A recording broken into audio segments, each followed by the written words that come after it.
From cave wall hands to the printing press, empires rose in a giant mess.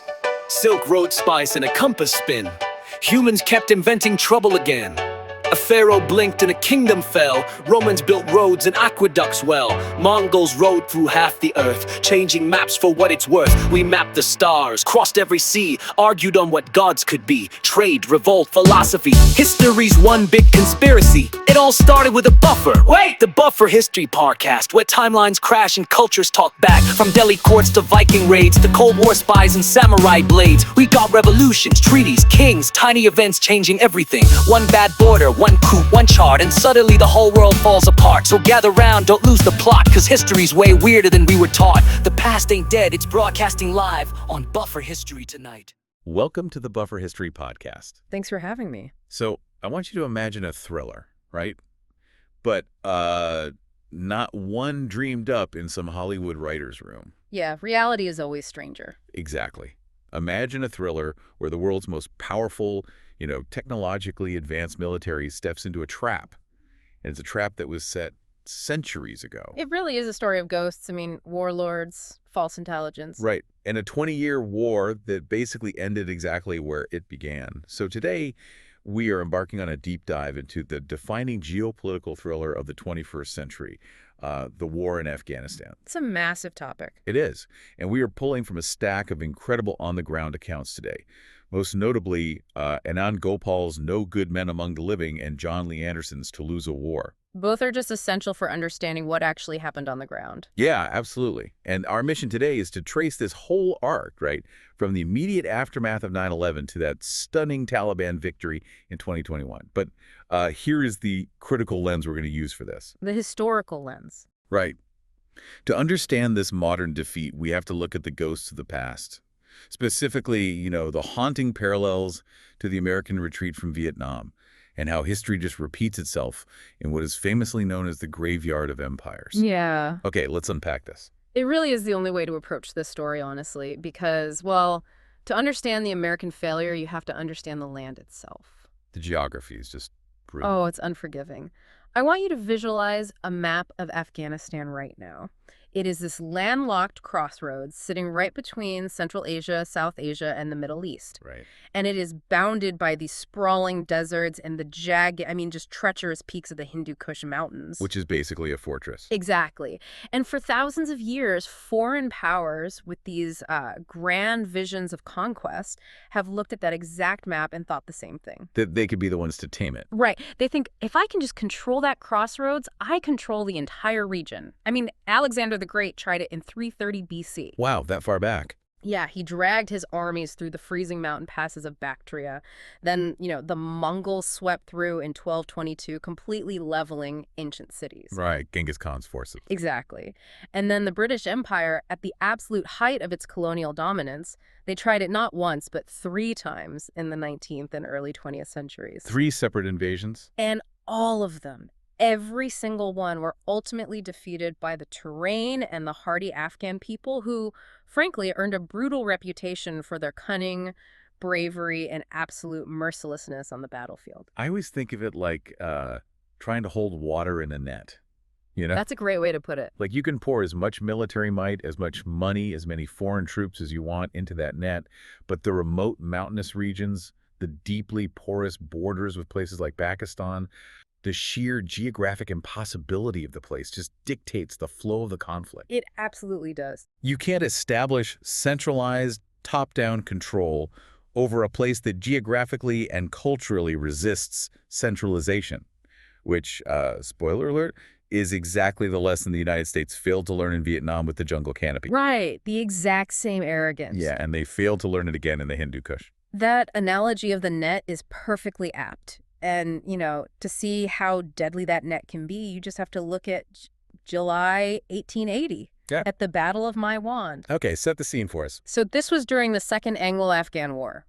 British Brigadier General George Burroughs marched out with 2,476 British and Indian troops into the brutal heat of the Afghan desert. Into the desert in July. Sounds like a terrible ideal already. Oh, it gets worse. He was looking to intercept an Afghan warlord named Ayub Khan. And Burroughs, full of this imperial hubris, expected to face a disorganized rabble of tribesmen. Right, the classic underestimation of the local force. Exactly. Instead, he walked right into a tactical masterclass. Pan's forces had already seized the high ground in the desert hills. Yeah, he had completely encircled Burroughs' small force with 25,000 Afghan warriors. Yeah, 25,000 against 2,000. Yep. And a battery of artillery to boot. The British were routed in hours of terrifying, chaotic, hand-to-hand combat. That is insane. Nearly 1,000 of Burroughs' men were slaughtered in the sand. I mean, the sheer terror of that day was immortalized in poetry by Rudyard Kipling. Oh, really? Yeah, he wrote from the perspective of a terrified British survivor. The lines go, "I heard the knives behind me, but I dursn't face my man, nor I don't know where I went to, 'cause I didn't alt to see." Man, it's bone-chilling.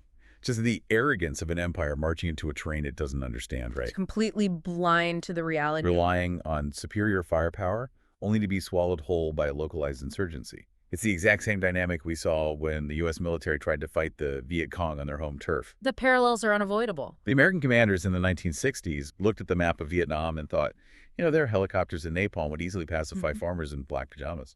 And they were disastrously wrong. Yeah, and yet empires keep making the exact same miscalculation. Fast forward a century from the British disaster, and the Soviet Union steps into the same trap. The exact same one. In 1979, the Red Army rolls its tanks across the border. And that Soviet catastrophe, it's the immediate, direct precursor to everything we're discussing today. Right, you can't decouple them. No, you really can't. You cannot understand the Afghanistan of 2001 without understanding the Afghanistan of the 1980s. So what did the Soviets actually do? Well, they occupied the country for a decade, waging a truly Sherman-esque campaign of scorched earth destruction. Just total war. In Anand Gopal's No Good Men Among the Living, he details the sheer scale of the horror. The Soviets left 1 million Afghans dead. 1 million people, that's staggering. And they drove 5 million more out of the country as refugees, mostly into camps in neighboring Pakistan. They basically bombed ancient, self-sustaining agricultural villages entirely off the map. Just wiped them out. Yeah. And in response, the CIA, operating out of a Cold War playbook and working alongside intelligence agencies from Pakistan and Saudi Arabia, stepped in. Right, Operation Cyclone. Exactly. They began funneling billions of dollars and crates of advanced weaponry, like the famous Stinger anti-aircraft missiles, to the rural Afghan resistance, the Mujahideen. To shoot down the Soviet gunships. Right. The United States and its allies happily funded a proxy war to bleed the Soviets dry in the mountains. And from a Cold War perspective, it worked. Purely from that metric, yes. Yeah. The Soviets, bankrupted and humiliated, withdrew in defeat in 1989. But I've always found that narrative so incomplete. We celebrate the fall of the Soviet Union, we celebrate the brave Mujahideen fighting off the commies, but the victory was a completely hollow one for the Afghan people themselves. Oh, absolutely. Because once the big, bad superpower enemy is gone, the unifying cause of the resistance just evaporates. The U.S. and Russia cut their funding overnight, walked away, and essentially locked the door behind them. They abandoned the country entirely. Right. And what happens next is the descent into absolute chaos. Let's talk about the 1990s Civil War, because this is the crucible that forges the modern Afghan reality, right? You're entirely right to focus on that. I mean, chaos is almost too mild a word for what happened. What was it like on the ground? After the communist government in Kabul finally collapsed in 1992, these various Mujahideen factions men who had just spent a decade fighting alongside each other against the Soviets turned their guns on each other. American-supplied and Soviet-captured weapons, right? Exactly. And we need to talk about the ethnic dynamics here because they are crucial to everything that follows. Okay, break that down for us. You had Pashtun factions from the south, Tajik factions from the north, Uzbeks, Hazaras. The country just disintegrated into warring fiefdoms ruled by these ethnic warlords. Carving up the map. Yeah. And they utterly destroyed Kabul. Different factions held different hills surrounding the capital and simply rained rockets down on densely populated civilian neighborhoods. That's horrifying. They looted the university library. They banned female television announcers. And out in the countryside, it was even worse. Worse than raining rockets on a city. Honestly, yes. Rogue gunmen and unpaid militias ran wild. There were mass rapes, highway extortion, young boys and women plucked off the streets with total impunity. So just zero rule of law. There was no law, only men with guns. Okay, and this sets the stage for a point that I think most people, certainly in the West, completely misunderstand. Right. Because the common narrative, the one I certainly grew up hearing, is that the Taliban were this alien, fanatical force cooked up in radical Pakistani madrasas by intelligence agencies and just exported into Afghanistan to cause terror. Yeah, that's the popular myth. But the reality on the ground was far more complex and a lot more organic, right? It is a fundamentally crucial distinction. The origins of the Taliban lie deep within the desperate Afghan response to that specific civil war trauma of the 1990s. So where do they actually come from? Let's look at rural Kandahar in the Pashtun South. The warlord abuses there were horrific. In Anand Gopal's No Good Men Among the Living, he recounts the origin story. Okay. There was a minor, impoverished, one-eyed village preacher named Mullah Muhammad Omar. Mullah Omar. Right, he had lost his eye fighting the Soviets. He was a nobody, really. But in a speech at his local mosque, Omar lamented that evil men had taken control. Meaning the warlords? Yes. He said they were stealing money, attacking the honor of women, and leaving dead bodies on the side of the road while people drove by, too terrified to even bury them. So he decides to do something about it. Exactly. Mullah Omar gathered a very small, informal band of local religious students, and, the word talib literally means student. So Taliban is just the plural. Students. Exactly right. They gathered a few weapons and decided to stop the warlord abuses themselves. Just vigilantism, basically. Essentially, yes. Yeah. Because the official government system had completely broken down, they set up ad hoc religious courts using Sharia law to settle land disputes and punish bandits. So to the local rural population in those early days, the Taliban weren't these immediate tyrannical oppressors dropping out of the sky. Not at all. At first, they were the guys bringing order. They were the ones stopping the highway robberies and the violence that had plagued the farmers for years. Precisely. You have to put yourself in the shoes of an Afghan farmer in 1994. Right. The Taliban were seen as pious, incorruptible men who refused to be bought by foreign money or warlord greed. They didn't demand massive bribes at highway checkpoints. They offered a predictable system. Yes. They offered a brutal, austere, fundamentalist order. But when the alternative is your family being robbed, assaulted, and killed by drugged-up militias on a daily basis... That strict order looks incredibly appealing. Exactly. So, capitalizing on this desperate need for security, the Taliban swept across the southern Pashtun belt and eventually seized Kabul by 1996, establishing their arch-conservative Islamic emirate. But they didn't control the entire MAF, did they? Yeah, they didn't. There was a holdout in the north. And this brings us to the inciting incident of our modern thriller. The event that sets the entire 20-year global war in motion. It's a crazy story. And what's fascinating is that it happens before September 11th. We have to talk about the Lion of Panjshir. Who was he, and why does he matter so much to this story? You're talking about Ahmad Shah Massoud. Right. Massoud is a legendary figure. He was the charismatic, French-speaking, poetry-reading leader of the Northern Alliance. Quite the contrast to Mullah Omar. Oh, completely. Yeah. He was an ethnic Tajik, meaning he represented the northern minorities against the predominantly Pashtun Taliban. He was a brilliant tactician who had held out against the Soviets in the impregnable Panjshir Valley. It's this naturally fortified, deep mountain gorge north of Kabul. And he beat the Soviets there. He fought off 9 separate major offensives by the Red Army. Wow. 9. Yeah. And when the Taliban took over the country in the late 90s, Massoud and his forces retreated back into those northern valleys and continued the resistance. So he's the last man standing. By the late summer of 2001, Massoud was effectively the only viable, unified, capable ground force left fighting the Taliban. And he knew something terrible was brewing, right? Like he was actively trying to warn the West. He was practically begging them to listen. He even traveled to Europe, spoke at the European Parliament, and explicitly told them that an axis of terror was forming between the Taliban and Osama bin Laden's al-Qaeda. Right. And he warned that a massive terrorist attack against the West was imminent. But Washington and London largely ignored him. Tragically, yes. Then we get to September 9, 2001. Exactly 2 days before the planes hit the Twin Towers in New York. The events of September 9th read like a high-stakes espionage novel. What happens? 2 Arab operatives arrive in northern Afghanistan. They are posing as journalists for an Islamic news agency, carrying professional camera equipment, and claiming they have been sent to do a major profile interview with Massoud. And they just let him in? Well, no. Massoud's security in the Panjshir is notoriously tight. You don't just walk in to see the Lion of Panjshir. Right. But these assassins have high-level help. In John Lee Anderson's To Lose a War, he details how an arch-conservative warlord named Abdul Rasul Sayyaf, a man who fought alongside Massoud against the Soviets, but had deep, long-standing, shadowy ties to Osama bin Laden, provided the necessary introductions.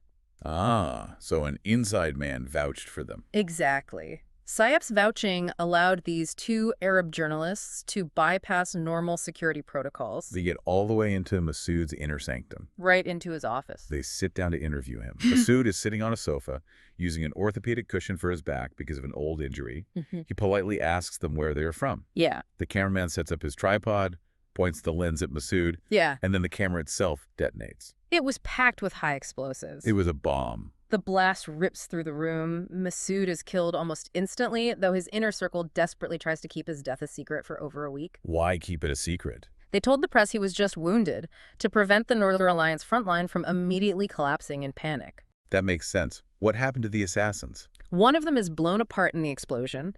The other tries to escape out a window and across a graveyard, but he is hunted down and shot by Massoud's guards. But when you step back and look at the strategic mechanism behind this assassination, it is chillingly brilliant. It really is. If you're listening, what stands out to you?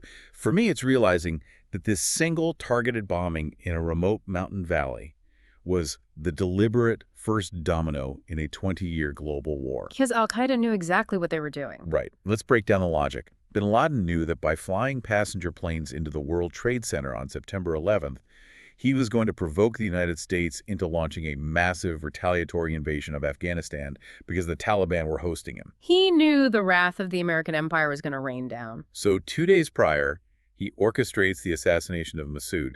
He decapitates the Northern Alliance. He eliminates the only unified, capable, and charismatic ground commander that the Americans could possibly partner with.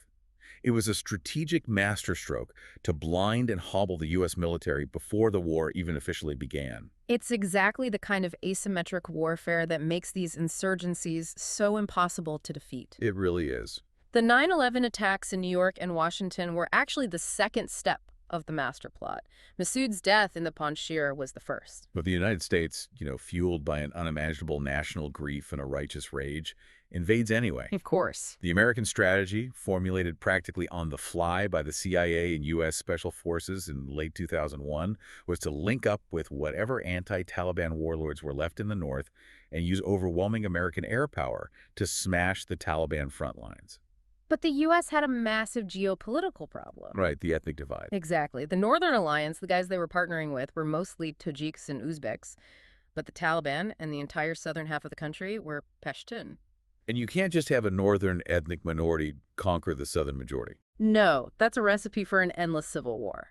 So the CIA and the Green Berets desperately needed a Pashtun leader to legitimize a new national government and rally the South. And that takes us right into the second phase of our deep dive. The invasion and the illusion of victory. Yes. They find this aristocratic, English-speaking, impeccably dressed exile named Hamid Karzai. Karzai. He was the perfect candidate on paper, wasn't he? He really was. He came from a highly respected Pashtun tribal lineage. He had good relations with the West. And his entry into the war is wild. The insertion of Karzai into Afghanistan is one of the most cinematic moments of the early war. How did it happen? In Anand Gopal's No Good Men Among the Living, he describes the scene.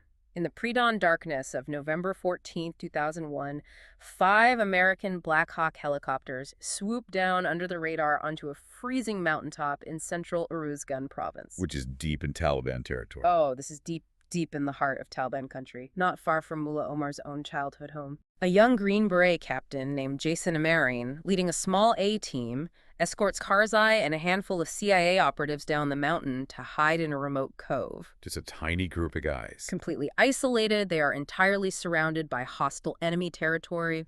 Their mission, to covertly foment a Pashtun tribal uprising against the Taliban from within. It's insanely dangerous. I mean, at one point, a massive Taliban force realizes they are there and attacks them in the town of Tirin-Kot. It was almost a disaster. Karzai and the American Green Berets are vastly outnumbered, facing hundreds of Taliban fighters moving in to wipe them out.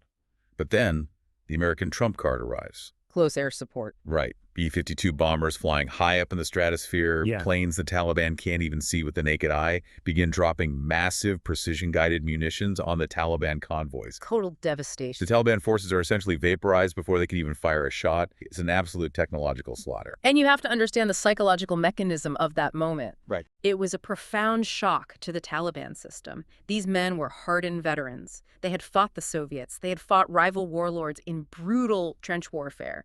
But they had never, ever faced GPS-guided bombs falling silently from invisible planes. You can't shoot back at the sky. Exactly. You can't fight what you can't see. The psychological impact was devastating. The Taliban morale broke entirely. And it happened fast. Very fast. Within weeks of the U.S. invasion, the Taliban lines across the country completely collapse.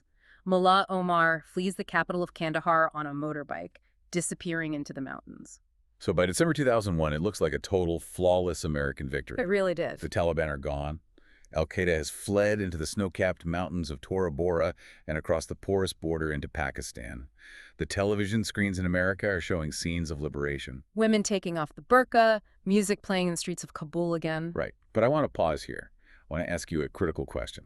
Because if we had just won, if the enemy was vanquished, why were we still fighting and dying in those mountains 2 decades later? That is the million-dollar question. Here's where this story turns from a military victory into an imperial tragedy.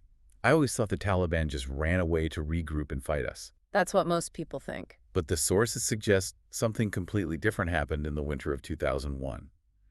We essentially refused to let our enemy give up. We did. Explain that to me. How do you refuse a surrender? This is perhaps the single most tragic and fatal flaw of the entire 20-year enterprise, and it is a point that Anand Gopal emphasizes heavily in his research. Okay, what happened? In No Good Men Among the Living, he reveals that in December 2001, top Taliban leaders, including their defense minister Mullah Obadullah, approached Hamid Karzai. They came to the new president. Yes. They were pragmatic men. They realized they had been utterly defeated by American air power, so they offered a formal negotiated surrender. A full surrender. A full surrender. They pledged to disarm their fighters, to completely forswear political life, to recognize Karzai's new American-backed government as legitimate, and simply return to their home villages to live out their lives as ordinary citizens. Wow. Through the traditional Afghan mechanism of conflict resolution, where the vanquished submit to the victor in exchange for amnesty, they were offering the United States exactly what it had ostensibly come to achieve. Which was the total capitulation and dismantlement of the Taliban as a political and military force. Exactly. Wait, you're telling me the guys harboring Osama bin Laden just weeks after 9/11 wanted to give up and farm? Basically, yes. Why would the U.S. ever believe that was a genuine offer? I mean, from the perspective of Washington, the wreckage of the Twin Towers was still smoking. To the Bush administration, accepting a polite surrender from the defense minister of the Taliban probably sounded like a sick joke. Why should we trust them? That was exactly Washington's perspective, and it highlights a massive cultural and historical disconnect. How? Well, in the Afghan tradition of warfare, this kind of amnesty is how civil conflicts are concluded. You fight, someone wins, the loser submits, and everyone goes back to their lives. It's just practical. It is. But the Americans weren't operating on Afghan cultural logic.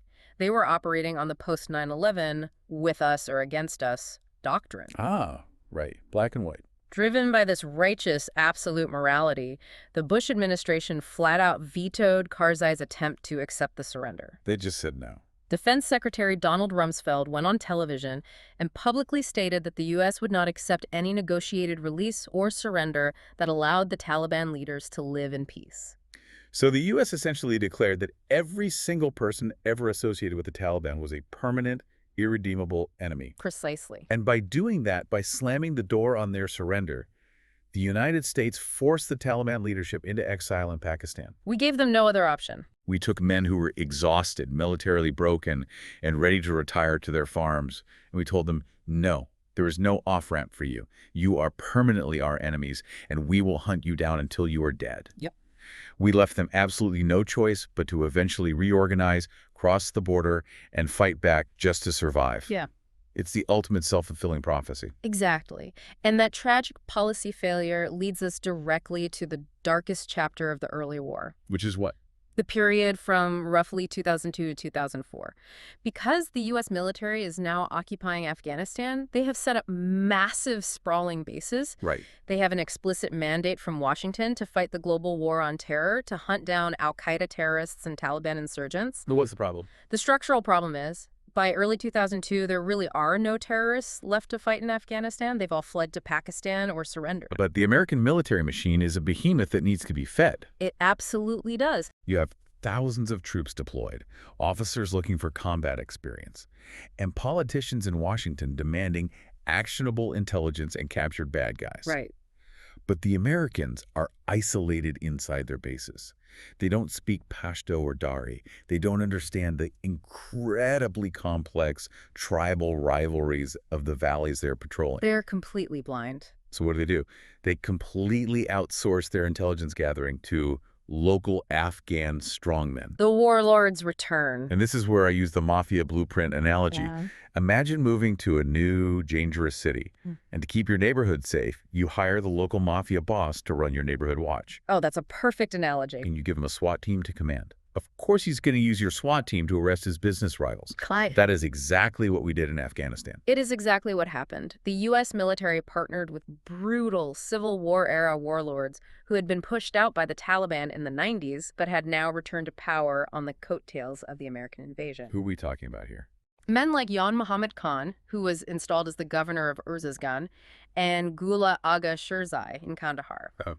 These warlords look at the American military, this incredible, terrifying, wealthy force that can call down fire from the sky, and they realize they can weaponize the Americans for their own personal gain. They game the system. They figure out very quickly that the Americans don't know an al-Qaeda global terrorist from a rival tribal elder. Explain the mechanism of how this actually worked on the ground. How did a warlord trick the U.S. military into doing his dirty work? It was disturbingly simple. If you are a warlord like Gulaga Shirzai and you want to seize a rival tribe's lucrative smuggling route, or eliminate a business competitor, or settle a blood feud from the 1990s Civil War, What do? you simply walk into the American Special Forces base, you sit down with the commander, drink some tea, and whisper, "That tribal elder over in the next valley, he's secretly al-Qaeda. He's hiding weapons for the Taliban in his compound." And the Americans just believe it. The Americans, desperate for actionable intelligence and completely blind to the local context, would launch a massive night raid. They would fly in on helicopters, kick down the doors, bag the rival elder, throw him in a black site prison at Bagram, or ship him to Guantanamo Bay. And leave the warlord as the undisputed king of the region. Exactly. The warlord gets rid of his enemy, and the U.S. commander gets to report back to Washington that he captured a high-value terrorist. It is so sickeningly Machiavellian. We became the hit squad for corrupt politicians. He really did. And the ultimate heartbreaking tragedy of this outsourced intelligence war is what happened in a place called Bandi, Taimur. If you want to understand the origin of the entire Afghan insurgency, you have to understand this one story. It is a devastating case study. In Anand Gopal's No Good Men Among the Living, the tragedy of Bandi Taimur is laid out in granular detail. Set the stage for us. Bandi Taimur was a rural agricultural district in the south. The elders there, led by a highly respected, charismatic man named Haji Burjit Khan, had held a council. And what did they decide? They actively decided to support the new American-backed government in Kabul. Burjit Khan was instrumental in convincing hundreds of former low-level Taliban foot soldiers to lay down their weapons and declare allegiance to Karzai. So he's exactly the kind of moderate, influential local ally the United States desperately needed. The perfect ally. But crucially, he belonged to a specific tribal group that a rival strongman, the local police chief operating under the warlord Gulaga Shirzai, wanted to crush and extort. So the police chief uses the Mafia blueprint. Exactly. He feeds completely fabricated intelligence to the Americans. Yeah. He tells them this pro-American elder, Burjit Khan, is secretly funding the Taliban insurgency. And the Americans take the bait. On a hot night in May 2002, U.S. Special Forces descend on the sleeping village of Bandi Taimur. Just a massive raid. A blinding white explosion blows the front gate of Burjit Khan's compound off its hinges. The Americans rush in, guns drawn. What happens to Burjit Khan? Burjit Khan, an elderly man who had championed the American cause, is beaten so severely during the raid that he is essentially left clinging to life. He dies shortly after in American custody. That is just awful. But it doesn't stop there. The Americans then round up 55 innocent men, nearly the entire adult male population of the village, farmers, shopkeepers. 55 guys. Yeah. They shackle them, blindfold them, throw them into the back of trucks, and fly them to a detention facility in Kandahar. They hold these poor farmers in wire cages for days. They interrogate them relentlessly, trying to figure out if they've caught any senior Taliban commanders. But they hadn't. Right. Eventually, even the U.S. military interrogators realize they've been duped. The stories don't add up. They have absolutely zero evidence on these guys. So what do? It's the worst possible outcome. They load them back onto trucks and release them into the Kandahar soccer stadium. And this moment in the stadium is the psychological breaking point for the rural South. Explain why. Imagine the scene. Thousands of locals have gathered at the stadium. These are the exact same people who, just months earlier, were waving the new Afghan flag and celebrating the arrival of the Americans as liberators. Yeah, they wanted peace. Now they are watching their bruised, humiliated, terrified elders being dumped out of foreign military trucks. And for the first time since the invasion, anti-American slogans fill the air. The narrative flips completely. The rural population realizes a horrifying truth. Cooperating with the Americans doesn't bring peace or prosperity. It brings night raids, torture, and death at the hands of rival warlords who are using American troops as their personal enforcers. It's extortion by proxy. That's exactly what it is. By rewarding these deeply corrupt warlords with millions of dollars in CIA cash and blindly attacking the very innocent people who were trying to support the new government, the United States completely alienated the rural population. We forced them into a corner. If you are a listener, put yourself in the shoes of a farmer in Arrogance or Kandahar in 2004. The U.S.-backed local police chief is extorting your farm, stealing your crops, harassing the women in your village. Right. And if you complain, he calls in an American airstrike on your home. What do? You have no legal recourse. The government in Kabul is corrupt. So what's your only option? You reach out to the only force that ever brought order to the chaos, the only force that ever stood up to these warlords. You pick up a rifle and you recreate the Taliban. And that profound shift takes us into the third phase of our historical deep dive, the resurgence, the quagmire, and the final retreat. Taliban 2.0. Exactly. The Taliban leadership, who had been pushed into the city of Quetta in neighboring Pakistan, look across the border and realize that the American blunders are handing them the greatest recruitment opportunity in history. They didn't even have to do anything. No, they didn't even have to ideologically convince the farmers to join them. The American-backed warlords are driving the farmers into the Taliban's arms. Furthermore, the Taliban are now being funded, sheltered, and equipped by Pakistan's ISI, the Inter-Services Intelligence Agency. We hear about the ISI all the time, but explain the mechanism of that betrayal. Because Pakistan is ostensibly an American ally in the war on terror, right? They're receiving billions in U.S. military aid. How are they simultaneously funding the enemy, killing American soldiers? It's the ultimate double game. How does it work? The ISI views Afghanistan as its strategic backyard. They fear that a stable, independent Afghanistan might align with Pakistan's mortal enemy, India. Ah, so it's a regional proxy war for them, too. Absolutely. So the ISI strategy is to keep Afghanistan weak and pliable. While the Pakistani government publicly smiles and takes American counterterrorism dollars, the covert wing of the ISI uses shell organizations, religious charities, and black budgets to funnel cash, weapons, and logistical support to the Taliban leadership in Quetta. They just hide them in plain sight. They give them safe haven. They allow them to set up training camps. So around 2005, the Taliban began to surge back across the border into Afghanistan. But they're different this time. Crucially different. They don't return as a conventional army trying to hold cities. They return as a decentralized, asymmetric insurgency. Taliban 2.0. And as the insurgency flares up, the United States just keeps making these massive unforced errors. Oh, constant errors. Let's talk about the Opium War in Tirangkat, because this perfectly illustrates the disconnect between Washington's policy and Afghan reality. It's a great example. We invade a country where the rural economy, especially in the South, is heavily, almost exclusively dependent on poppy farming for the global heroin trade. Right. The Bush administration decides this is unacceptable, so they bring in the DEA and private defense contractors like DynCorp to eradicate the poppy fields. And in John Lee Anderson's To Lose a War, the sheer folly of these eradication efforts is laid bare. What does he say? He describes how these policies pushed poor farmers straight into the ranks of the insurgency. Imagine an American official or a DynCorp contractor rolling up to a desperately poor village in armored vehicles. They order the local farmers to plow under their poppy fields. Which is their only source of income for the entire year. The only way they can feed their families or pay off their debts, and the Americans offer vague, often unfulfilled promises of providing alternative seeds like wheat or saffron later. Which doesn't pay nearly as much if it arrives at all. Exactly. Into this economic desperation, the Taliban step in. And what do they offer? They approach the furious farmers and say, "We will protect your poppy fields from the Americans and the corrupt police. In exchange, you pay us a small tax to fund our jihad."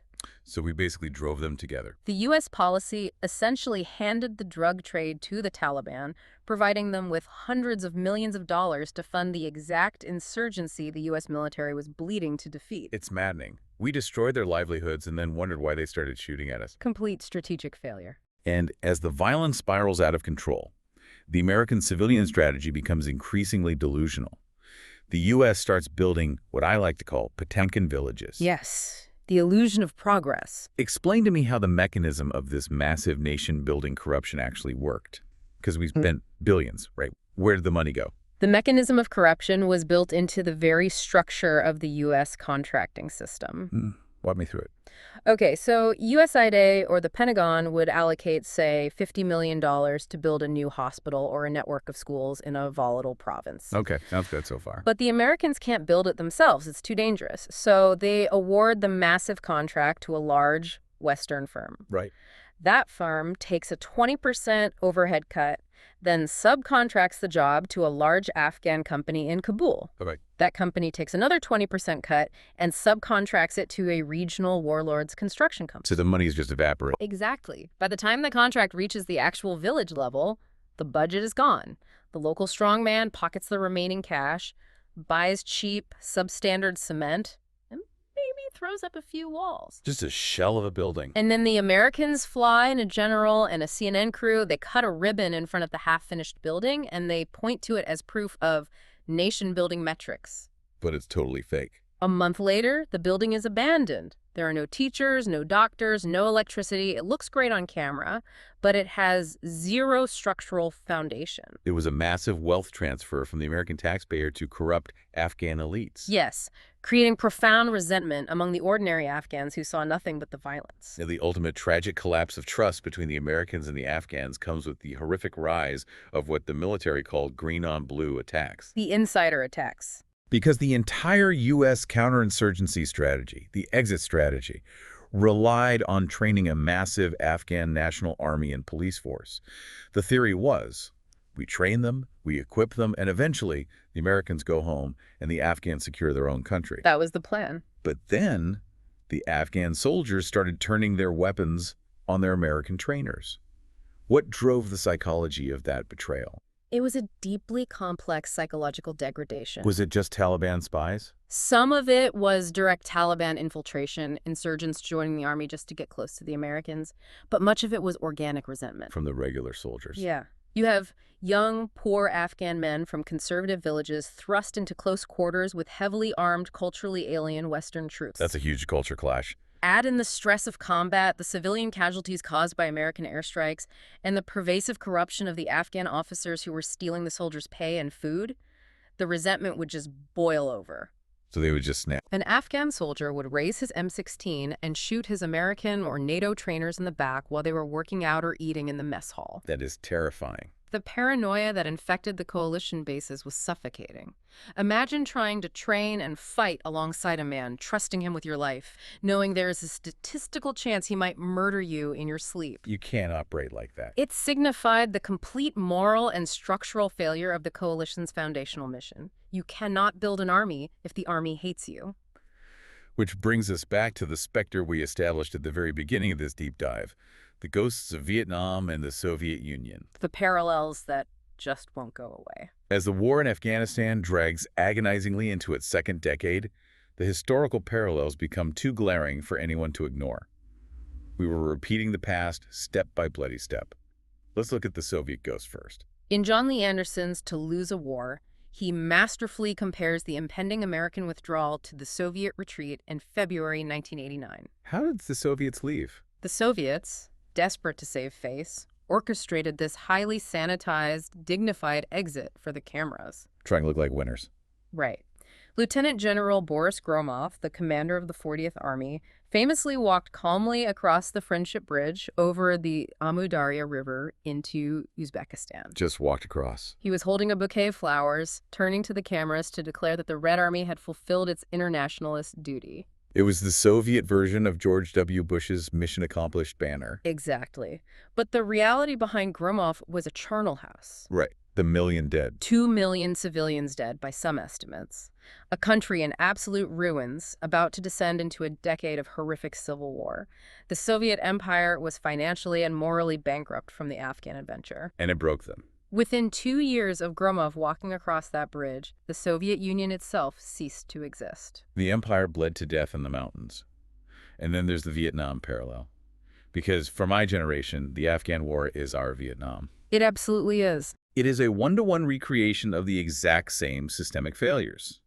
The reliance on false metrics of success, the arrogant belief that if we just drop enough ordnance from the sky, if we just kill enough insurgents, the underlying nationalist ideology will simply give up and die. It is a devastating comparison, and John Lee Anderson leans heavily into it. What's his take on the Vietnam connection? In To Lose a War, he explicitly asks if the chaotic retreat from Afghanistan marks the definitive end of the American empire, directly comparing it to the humiliating, frantic American retreat from Saigon in 1975. The helicopters on the roof of the embassy. Exactly. In Vietnam, the U.S. military won almost every single tactical firefight. They relied heavily on body counts measuring success by how many Viet Cong they killed. But they lost the war. Because they completely failed to understand that they were fighting a deeply localized nationalist insurgency, not a monolithic global communist plot directed by Moscow. The Vietnamese were fighting for their homeland. And the Americans were fighting for an abstract geopolitical theory. In Afghanistan, we did the exact same thing. We didn't learn the lesson. We treated every local farmer who had a legitimate grievance against a corrupt police chief as if he were an al-Qaeda global terrorist bent on attacking New York. Right. We relied on drone strikes and body counts, completely refusing to understand the deeply embedded cultural and tribal dynamics of the valleys we were bombing. We tried to pacify a country from 30,000 feet. And what terrifies me is that the geopolitical fallout of both of these retreats is eerily similar. The global reaction. Yeah, after America fled Vietnam in 1975, the perceived weakness and exhaustion of the United States emboldened its adversaries globally. The Soviets saw an opening. Right. The Soviets looked at a wounded, isolationist America and made massive geopolitical advances over the next decade, intervening in places like Angola, Ethiopia, and Nicaragua. They felt America no longer had the stomach to stop them. And Anderson makes the chilling connection to our world today.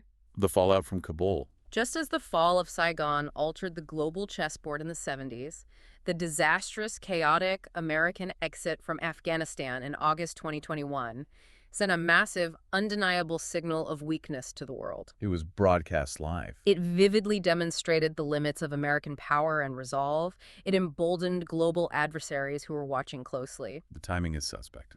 It is arguably no coincidence that a mere 6 months after the last U.S. Air Force C-17 transport plane lifted off from the runway in Kabul, Vladimir Putin, buoyed by the spectacle of the ignominious American evacuation and sensing Western fatigue, launched his full-scale invasion of Ukraine. Wow. The graveyard of empires isn't just about burying the physical armies that invade the Hindu Kush.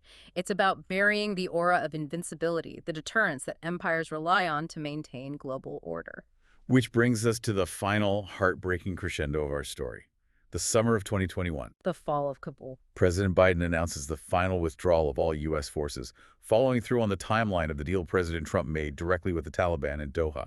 A deal, I should add, that completely excluded the Afghan government from the negotiating table, entirely delegitimizing them. Right. We basically cut a deal with the enemy behind our allies' back. Yeah. And the speed of the collapse that followed. It was surreal. It defied every intelligence estimate. Nobody predicted it would be that fast. The Afghan army, a force of over 300,000 men, which we spent 20 years and roughly $80 billion building, evaporated in a matter of weeks. How does an entire national army just vanish? Because it was a house of cards built on a fundamentally flawed foundation. Explain that. We had built an Afghan military modeled entirely on the high-tech American system. We made them reliant on complex Western logistics, on constant close air support, and on thousands of foreign civilian contractors to maintain their aircraft and supply lines. So they couldn't fight alone. Once the U.S. pulled that logistical support and those contractors overnight, the Afghan army simply couldn't function. Their planes couldn't fly, their radios broke. And what about the soldiers themselves? Furthermore, there was a profound failure of morale. The Afghan soldiers knew their political leadership in Kabul was deeply corrupt. They had been fighting for months without being resupplied, often buying their own food. Why would you fight for that? Exactly. When the Taliban advanced, these soldiers weren't going to fight and die for a government that stole their paychecks and leaders who had already fled to luxury villas in Dubai. So they just surrendered. So local commanders cut deals, provincial capitals fell like dominoes without a shot fired. Shibirgan, Tahlequan, Kunduz, Kandahar, Herat, and finally, on August 15th, Kabul. It was a soft revolution. Yeah. That's the craziest part of the imagery from that day. It was bloodless, mostly. The Taliban didn't have to fight a bloody block-by-block urban war for the capital like the warlords did in the 90s. They just walked into the presidential palace. President Ashraf Ghani fled the country in a helicopter. Just abandoned the country. And then we get this incredibly surreal cinematic image that encapsulates the entire absurdity of the 20-year war. Zabihullah Mujahid. The spokesman. Yeah, a man who had been the phantom clandestine spokesman for the Taliban insurgency for 15 years. A guy the U.S. military and the CIA had tried to hunt down and kill with drone strikes over 10 times. Right. He steps up to a podium in the government media center in Kabul and calmly holds a press conference. He is introduced as the new Deputy Minister of Information for the reinstated Islamic Emirate. And you have to look at the visual symbolism of that moment. What was he wearing? Well, his fighters are standing in the background, but they aren't wearing the traditional ragged robes and turbans of the 1990s Taliban. No. They are wearing pristine, captured American Special Forces camouflage uniforms. They are wearing high-end Western combat boots, wraparound tactical sunglasses, and they are holding American M4 carbines with advanced optics. It's just wild to see. Outside, they are patrolling the streets of the capital in American armored Humvees and flying captured Black Hawk helicopters. The imagery was a total humiliating inversion of the last 20 years. The U.S. became their quartermaster. The trillion-dollar American military machine had ultimately, inadvertently, served as the primary logistics supplier for the Taliban's triumphant return to power. So we have to ask the ultimate question. What does this all mean? The big so what? Yeah, we end up exactly where we started in September 2001, with the Taliban in complete uncontested control of Afghanistan. But we've spent over $2 trillion, we've lost thousands of American and allied lives, and hundreds of thousands of Afghan civilians have perished just to get back to square one. It means that the tragedy of Afghanistan was not primarily a military failure. No. On a tactical level, American soldiers fought bravely and won virtually every firefight they were put into. It was a massive, systemic failure of empathy, of historical understanding, and of supreme imperial hubris. Just pure arrogance. The United States operated on the deeply flawed, arrogant assumption that technological superiority and infinite wealth could overcome deep-seated cultural, tribal, and geographic realities. That we could just buy them. We believed that we could literally buy a nation's soul by funneling billions of dollars through corrupt warlords, completely ignoring the fact that those very actions were driving the traumatized rural population to support the insurgency. We failed to learn the brutal lessons of the British in the 19th century, the Soviets in the 1980s, and our own agonizing experience in the jungles of Vietnam. It is a sobering, devastating reality to sit with. And it leaves you, the listener, with a thought that is incredibly hard to shake, a thought you have to apply to the future of global conflict. What's that? If the very tools of modern Western intervention, the massive influxes of unaccountable cash, the reliance on violent proxy militias and warlords to do our bidding, and the sterilized remote drone warfare that inevitably kills civilians and alienates the very populations we claim to be saving, if these tools inherently create the exact conditions for the insurgency you are trying to defeat, is the era of the foreign military intervention permanently dead? It's a question we have to answer. Can a Western democracy ever successfully build a nation at the barrel of a gun again? Or has the graveyard of empires finally buried that imperial fantasy for good? See you next time with more such stories.